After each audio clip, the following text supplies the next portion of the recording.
అనగనగా ఒక అందమైన ఊరు ఉంది. ఆ ఊరిలో ఒక పెద్ద మామిడి చెట్టు ఉంది. ఆ మామిడి చెట్టు ఎప్పుడూ తీయని మామిడి పండ్లను కాసేది. ఒక అందమైన రామచిలుక ఆ మామిడి చెట్టు పైన చాలా అందమైన గూడు కట్టుకుంది. దానితో ఇంకా చాలా పక్షులు అక్కడకు వచ్చి రామచిలుకతో స్నేహం చేస్తూ చాలా ఆనందంగా ఉండేవి. దీంతో ఆ ప్రాంతమంతా చాలా సందడిగా కోలాహలంగా ఉండేది. ఆ మామిడి చెట్టు కింద కొంచెం దూరంలో ఒక పాము పుట్ట ఉండేది. ఆ పుట్టలో ఒక పెద్ద పాము ఉండేది. ఆ పాము తాను చాలా గొప్పదానిని అని, తనతో ఎవ్వరూ సాటిరారు అని గర్వంతో విర్రవీగేది.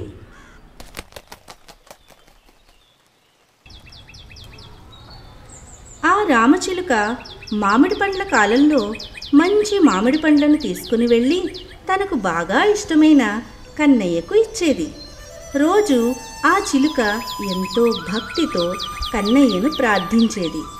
కన్నయ్య చిలుక కలిసి సంతోషంగా ఆడుకునేవారు. ఇలా ఉండగా రోజు చిలుక ఆహారం కోసం బయటకు వెళ్ళినప్పుడు ఆ పాము చెట్టుపైకి వెళ్ళి చిలుక గూటిలో గుడ్లను తినివేసేది.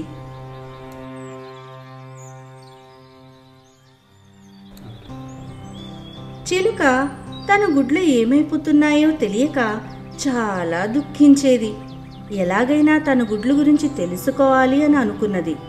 ఆ ప్రక్కనే ఉన్న వేరొక చెట్టుపైన వాలి చూడసాగింది. ఇంతలో ఆ పాము చిలుక గుడ్ల కోసం చెట్టుపైకి ఎక్కడం చూచింది. అది గమనించిన చిలుక తన గుడ్లను కాపాడుకోవడం కోసం శతవిధాలా ప్రయత్నించింది. కానీ ఆ పాము చాలా పెద్దది కావడంతో చిలుక ఏమీ చెయ్యలేకపోయింది.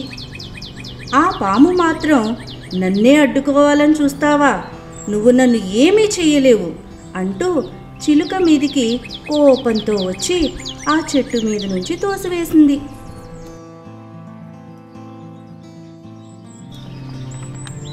అప్పుడు చిలుక, హే కృష్ణ, నువ్వే నాకు శరణం అంటూ, నువ్వే నన్ను నా గుడ్లను కాపాడాలని అంటూ పడిపోబోతోంటే అప్పుడు కన్నయ్య మనసు కరిగి వెంటనే గరుడకి తన కన్నుతో ఒక సైగ చేస్తాడు. గరుడ వెంటనే ఆ చిలుకమ్మ దగ్గరికి వేగంగా వెళ్ళి చిలుక క్రింద పడకుండా కాపాడి తన భయంకరమైన అరుపులతో ఆగ్రహంతో ఆ పామును అక్కడి నుంచి దూరంగా పట్టుకొని పోయి తన పదునైన గోళ్లతో తన వాడియైన ముక్కుతో ఆ పాము తల చీల్చి చంపివేసింది. ఇలా కన్నయ్య చిలుక ప్రేమకి భక్తికి మెచ్చి ఆ చిలుకకు తోడుగా ఉన్నాడు. దీంతో ఆ చిలుక కన్నయ్యకు కృతజ్ఞతలు తెలుపుతుంది. చిలుక తిరిగి మళ్ళీ తన అందమైన మామిడి చెట్టుపై చాలా సంతోషంగా తన గుడ్లను చూచుకుంటూ ఆనందంగా జీవించసాగింది. మళ్ళీ మనం మరొక అందమైన కథతో కలుద్దాం. Thank you for watching this video.